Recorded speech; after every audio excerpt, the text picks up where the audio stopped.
నమస్తే అన్న. మరి ఈ రోజున జగన్మోహన్ రెడ్డి గారు మాట్లాడే మాటలు మావిగానికి ఈ రోజు అంతా వైసీపీ పార్టీ అంతా కట్టుబడి ఉందని చెప్పి మాట్లాడుతున్నారు. మావిగాని పేరు ప్రజలు కూడా బేపచ్చంగా మనను పొందిందని చెప్పి మాట్లాడుతున్నారు. అసలు వీటిలన్నింటినీ మనం ఎలా చూడవచ్చు, దాని మీద మీ ఒపీనియన్ ఏంటి? నా పేరు సురేష్ బాబు అండి. నేను 59 సెక్రటరీని, టీడీపీ పార్టీ సెంట్రల్ నియోజకవర్గం. మావిగాని అనేది మీరు చెప్పేదాకా మాకైతే తెలియదు. ఈ 5 సంవత్సరాల్లో మన రాజధాని ఏదో మనకే తెలియదు. ఈ 5 సంవత్సరాల్లో రాజధాని ఏదో మనకే తెలియదు. ఈ జగన్మోహన్ రెడ్డి గారు 3 రాజధానులు అన్నాడు. 3 రాజధానుల్లో ఒక్క రాజధాని కూడా చూపించలేకపోయాడు మనకి. చంద్రబాబు నాయుడు గారు ఫస్ట్ అదే మాట, ఇప్పుడు అదే మాట, ఎప్పుడు అదే మాట. రాజధాని అమరావతి, అమరావతి రాజధాని అని చెప్తున్నారు. పనులు మొదలుపెట్టారు. ఈ 3 సంవత్సరాలు 2 సంవత్సరాలు అయిపోయింది. ఈ 3 సంవత్సరాల్లో కంప్లీట్ చేసి రాజధాని చూపించి బాధ్యత చంద్రబాబు నాయుడు తీసుకుంటారని నేను కోరుకుంటున్నాను. ఇక్కడ 2029 జరగబోయే ఎలక్షన్స్లో వైసీపీ వర్సెస్ టీడీపీ కాదు, మావిగాని వర్సెస్ అమరావతి. రేపు మేము అమరావతి కాదు మావిగాని మీదే స్టాండ్ అయి ఉన్నాము, ప్రజలు కూడా మమ్మల్ని గెలిపిస్తారు, మావిగానికి ఓటేస్తారని చెప్పి కూడా జగన్మోహన్ రెడ్డి గారు మాట్లాడుతున్నారు. జగన్ గారు రోజుకో మాట, పూటకో మాట చెప్పడం అలవాటు అయిపోయింది దానికి. ఫస్ట్ ఆయన అధికారం రాగానే 3 రాజధానులు అన్నాడు. ఒక్క రాజధాని కూడా లేదు. మావిగాని అంటున్నాడు. అది కూడా వచ్చిద్దో రాదో కూడా ఆయనకే తెలియని పరిస్థితి. జనాలు కూడా అర్థం చేసుకొని మనకు పనిచేసేది ఎవరో పనిచేయనివాడో మీరు గమనించుకొని మనం ఎవరో గెలిపించుకుంటే మన భవిష్యత్తు బాగుంటుందో, మన పిల్లల భవిష్యత్తు బాగుంటుందో ఒకసారి అర్థం చేసుకోండి. ఈ జగన్ చెప్పే మాయ మాటలకి ఎవరో కూడా మోసపోవద్దని నేను మనవి చేసుకుంటున్నా. కొత్త సత్యనారాయణ గారు మాట్లాడుతూ అసలు మేము అమరావతికి వ్యతిరేకం కాదు, అమరావతిలో జరిగే స్కాములకు మేము వ్యతిరేకం. చంద్రబాబు అమరావతి పేరుతో కొన్ని వేల కోట్లు దోచుకుంటున్నాడు, స్కాములు చేస్తున్నాడు, దానికి మేము వ్యతిరేకం కానీ అమరావతి వ్యతిరేకం కాదని చెప్పి కూడా కొత్త సత్యనారాయణ గారు మాట్లాడుతానన్నా. ఏంటి నిజంగానే స్కాములు జరుగుతున్నాయి, దోచుకుంటున్నారా చంద్రబాబు నాయుడు గారు? స్కాములు జరిగే లెక్క అయితే రైతులు వచ్చి వేలాది ఎకరాల భూములు ఇవ్వాల్సిన అవసరం లేదు సార్.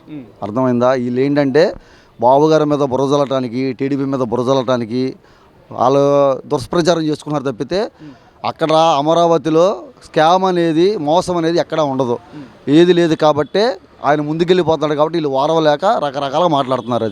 అది అంటే ఇక్కడ ఓవరాల్గా పరిపాలన 2 సంవత్సరాలు అవుతుంది కదా, అసలు ఎలా ఉంది పరిపాలన? శుభ్ర పరిపాలన. చాలా అందరూ ప్రజలందరూ కానీ, పేదలు కానీ, తర్వాత మన చేతి పని వారు వర్కర్లు కానీ అందరూ సంతోషంగా ఉన్నారండి. అన్ని రకాలుగా బాగానే ఉంది. ఇలాంటి పరిపాలన చేయడం కూడా చాలా మనం ఆంధ్రప్రదేశ్ అదృష్టమే. అలాంటి నాయకుడిని ఎన్నుకుంటాం.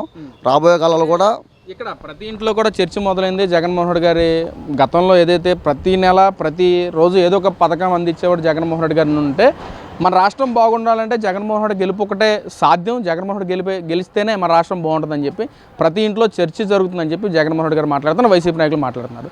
నిజంగానే చర్చ జరుగుతుందంటారా? చర్చ జరుగుతుంది సార్. జరుగుతాం ఏంటంటే ఉదాహరణ ఇప్పుడు నేను సెంటర్ జరుగుతుంది సార్. బోండమ్మ అనే ఎమ్మెల్యే గారు, బోండమ్మ అనే సారు ఇక్కడ ప్రజలకి ఎలా చేస్తున్నాడో ప్రజలు అడిగిన చల్లుతున్నాడు. వాళ్ళు ఏది అడిగినా అన్న నాకు ఇది అవసరం అంటే ఇతను సెకండ్లో చేసి పెడుతున్నాడు. అన్న ఇలాగా ఇంట్లో పరిస్థితి బాగాలేదంటే, పిల్లలకు ఫీజులు లేవంటే అలా చేసి పెడుతున్నాడు. ఉదాహరణ మా బోండమ్మ గారు ఇక్కడ ఎవరో కాదు.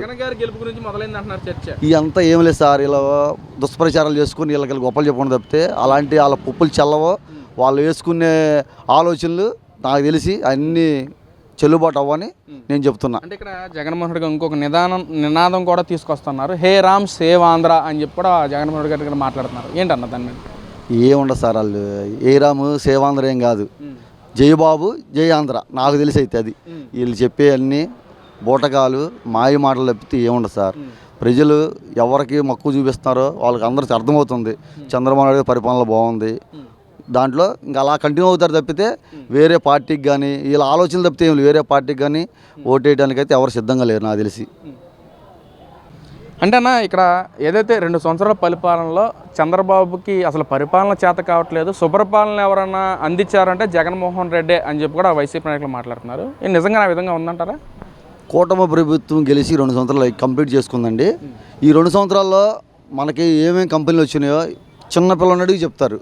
వైజాగ్లో గూగుల్ అవ్వచ్చు, మున్సిపల్ స్కూళ్ళల్లో పిల్లలకి ఫుడ్ పంపిణీ కానీ, బుక్స్ పంపిణీ కానీ, స్కూల్ బ్యాగ్స్ పంపిణీ కానీ, వాళ్ళ చదువులో కానీ మీరు గమనించలేదో సిటీ మెయిన్ పేపర్లో ఓన్లీ ప్రైవేట్ స్కూల్ పేర్లే 1, 2, 3 ఫస్ట్ క్లాస్ మన శారదా కాలేజ్ అని, చైతన్య అని చెప్పి అలాంటిది మన చంద్రబాబు నాయుడు గారు వచ్చినప్పుడు ఫస్ట్ మొట్టమొదటిసారికి మెయిన్ ఎడిషన్లో మన మున్సిపాలిటీ స్కూల్ పిల్లల్లో 100 మార్కులు వచ్చిన పిల్లలు ఉన్నారండి.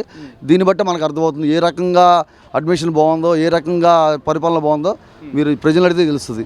అది అంటే ఎందుకైనా జగన్మోహన్ రెడ్డి గారు ఈ విధంగా మాట్లాడటం ఎంతవరకు కరెక్ట్ అంటారు అసలు? ఏంటంటే వాళ్ళకి మనుగడ ఉండదండి. ఇవన్నీ చేస్తే రేపొద్దున జగన్ మర్చిపోతారు, వైసీపీ ప్రభుత్వం మర్చిపోతారు. ఏదో రకంగా కూటమి ప్రభుత్వం మీద, బాబు గారి మీద బురజలిస్తే మనకు కొద్దిగా హైలైట్ అవుతాం, లేదా మనం గుర్తిస్తామని వాళ్ళు ఆ దృష్టిలో వెళ్ళిపోతున్నారు తప్పితే వాస్తవంగా అయితే చంద్రబాబు నాయుడు చేసే పనులు కానీ, కూటమి ప్రభుత్వం చేసే పనులు కానీ అది వర్ణితం. దాన్ని ఎవరు కూడా పేరు పెట్టలేరు, దాన్ని ఎవరు కూడా ఎదిరించలేరు కూడా. మరి 2029లో మీ ఓటు ఎవరికి? మావగానిక అమరావతిగా? మేము అయితే ఎవరు పరిపాలన బాగుంటుందో వాళ్ళకి వేస్తామండి. ఆయన ఎవరు అంటే ముందందిస్తుంది చంద్రబాబు నాయుడు గారికే మేము ఓట్లు వేస్తాం. మేము వేసింది కానీ ఇంకో 10 మంది కూడా ఓట్లు వేపిస్తామండి.